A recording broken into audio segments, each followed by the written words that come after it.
ABC. Come on and draw with me.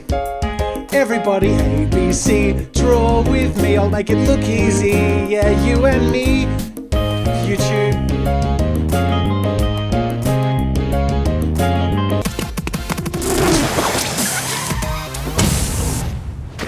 G'day ladies and gentlemen, welcome to Draw with Jazza. I'm Jazza, and today we're going to be doing a character design session, but we're going to do things a little bit differently today. Twitch and I still are going to be working together to come up with a random character design, but this time I'm going to be having the help of the Arty Games app, and I'm going to be using a custom generator. What that means is, in the Arty Games app, which is an app I made which you can use to have some fun and create ideas of what to draw, you can make custom lists and build your own custom packs to randomly generate from. So I've made one called Alphabet, and in the alphabet pack is each letter of the alphabet. Oh my gosh, I never would have guessed. So basically, I'm going to select the alphabet for the 5 different slots in my custom generated list, and it will, bam, randomly generate 5 random letters from the alphabet. The point of this isn't to create a word like camcorder or berech. This is sort of fun.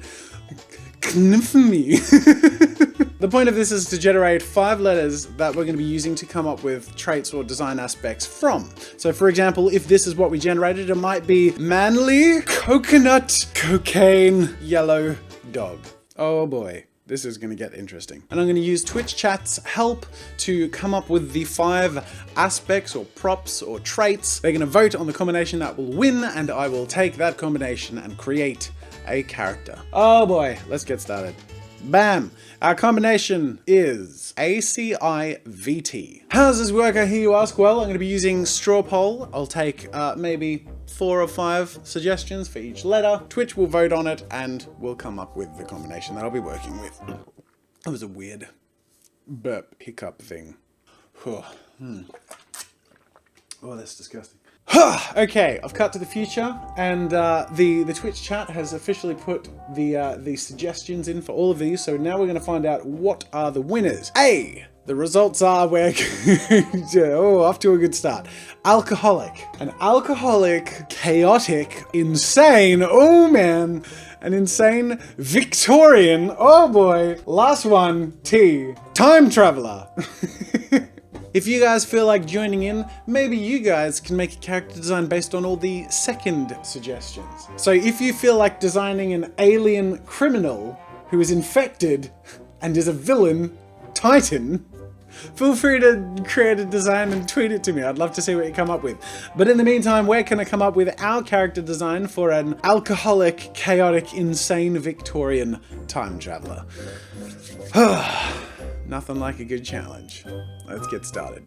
So start off by writing the traits of the character at the top of the page so I can see what I'll be working with, and realizing that the Victorian aspect is probably going to be the most visually impactful design trait. I go through and create a few male and female variants of just a few different Victorian outfits that I think might perhaps suit and be fitted with the rest of the design traits. It became apparent to me pretty quickly that in aspects of working with cliches and facial features to help accentuate certain traits, such as facial hair and things like a top hat, I decided to go forward designing a villainous looking Victorian male. Moving forward, I wanted to create a very over-exaggerated, eccentric character, and I started off with a very tall, lanky, villainous-looking character with a big bottle of wine and a glass of wine, but he started to remind me a little bit too much of the cliché villain that ties people to railroad tracks. So I tried the opposite body type, a very short, stumpy and stout, insane Victorian villain, and that ended up looking much closer to what I thought would work for the character, but I felt like I needed to explore a little bit more, particularly in the face. I moved on to a separate sheet of paper where I drew up a whole bunch of different muck-around sketches of larger villainous expressions and faces,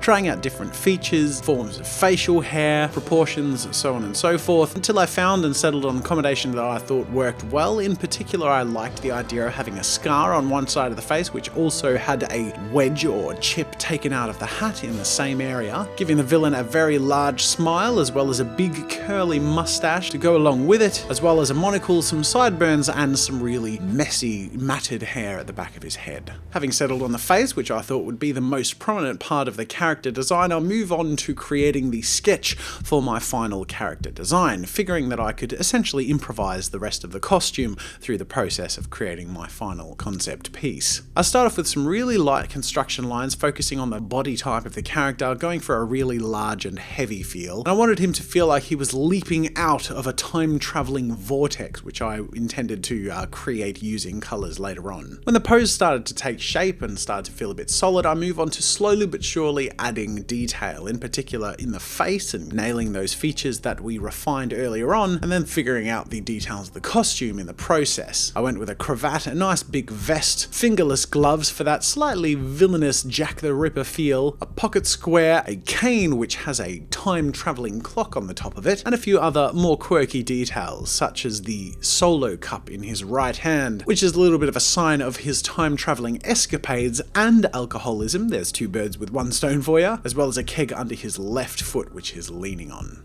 Moving on to line work, I do the whole piece in a 0.2 fine liner, filling in the darker areas and going for a little bit of a line weight variation, most notably in the cravat, a little bit of line shading here and there, but overall trying to keep everything nice and clean and comic book-esque. I wanted to strike a balance in the character of having him look nice and refined like a nobleman from Victorian society, but also having that little bit of grunge, like he's someone that lurks in the streets at night. The fingerless gloves help with this, but also things like adding hair on his arms, and also having the matted hair on his head sort of flail out in a slightly unpredictable way. Once I was happy with the line work, I erase my pencil construction lines underneath and sweep away the mess, and then I move on to colour, starting with the background before I move on to the character. I lay down a whole bunch of colourless blender and then slowly add subtle purple colours in a bit of a whirl coming out from behind him as if he's stepping out from a portal. I go in cycles between adding layers of colourless blender and then slowly bringing out slightly more solid purple colours in the vortex. The colourless blender softens and mixes everything in the background so that it goes to the background and that the colours blend together a bit cleaner, and then making sure that I have that variety of colour helps add intensity and focus the eye into the centre of the image, particularly on the character's expression. Then it's time to move on to the colour for the rest of the character, and this is really what starts to make things pop, moving into the skin tones with my light base tone, a mid tone, and then some darker tones, but leaving a bit of a clean light edge on the outside, which I'll add some purple against at the very end to help make it look like he's really stepping out of that portal. I move on to colouring the rest of the characters, and I really wanted to work with hot colours and really bold colours, also colours that would complement the idea of him coming from a rich Victorian era. So bold reds and rich purples are the most effective ways to do this. Also because these hot colours help emphasise his villainous attributes. I layer markers in his shirt and pants going from mid to dark tones in a rich purple, and then work through his vest in grey tones, starting off by putting in the highlight and then mixing in through N7 and N9 so that I get a bit of a shiny look, blend back with my original lighter grey tone so everything blends together, but overall it looks more like a black vest and outfit. Adding the final touches and colours is where things really start to come together, in particular adding the gold in the buttons, the buckles, and the teeth and cane of the character. Also that gold really stands out nicely against the red and the purples and helps add that richness to the character, making him look wealthy. And then I go through the piece adding a bit of a mahogany colour, which is slightly off red, splattering it so he's caked in blood, seemingly from perhaps people he's bludgeoned or murdered to access the alcohol from various time periods. It's these spatters of blood that tip this character from the slightly crazy to the absolutely insane and show that he will stop at nothing to get what he wants, and that's what we want this character to look like. Last, but certainly not least, I go around the entire piece with a 0.5 fine liner just around the silhouette of the most solid areas of the character to really help clean up the edges where I may have gone over the line, and also help solidify the silhouette and make him look really clean and solid, and then also get a light purple colour and just go around the very outside edges of the character to again make him look like he's leaping outside of that vortex. It's a subtle touch, but one that helps finalise the piece and really makes him look like he's reaching out through time and ties in the mystical vortex of the background with the insane character leaping out of it.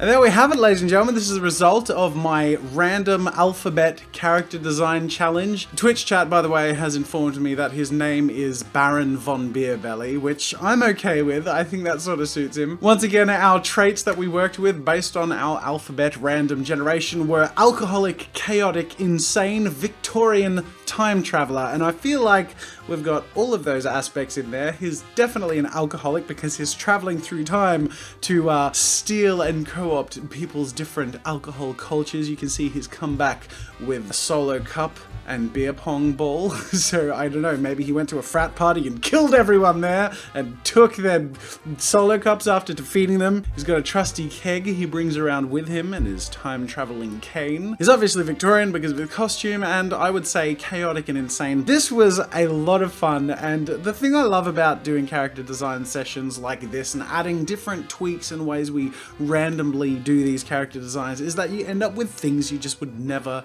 have done otherwise. And I can promise you I wouldn't have ever come up with this character on my own, but I'm so glad that this is what we made today. And I hope you enjoyed this video. Make sure to like this video if you enjoy the result, and subscribe to Draw with Jazza if you're new to here and you want to join our arty games and adventures moving forward. Before we wrap up, a quick plug of my Arty Games app. It comes loaded with a whole bunch of different character prompts, so you can randomly generate many billions of combinations of characters, environments, color combinations using the colors that you have, a whole bunch of other games, scribble challenges, incremental designs, design mixes, and of course those custom lists that I used today, which you can load with all manner of things. So there are literally unlimited possibilities for the Arty Games app, which is available on Android, iOS, and PC. So I'll put the link in the card and in the description. Go check it out. Getting it is a huge support to me and my channel, and of course, hopefully a great, enjoyable supplement to your creative process. So that's it for now, ladies and gentlemen. Thank you so much for watching, and until next time,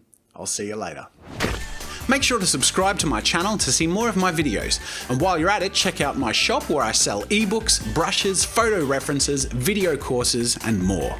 There's another video you might enjoy from my channel over there, and you can also check out my behind the scenes daily vlog channel, Daily Jazza. That's it for now, and until next time, I'll see you later.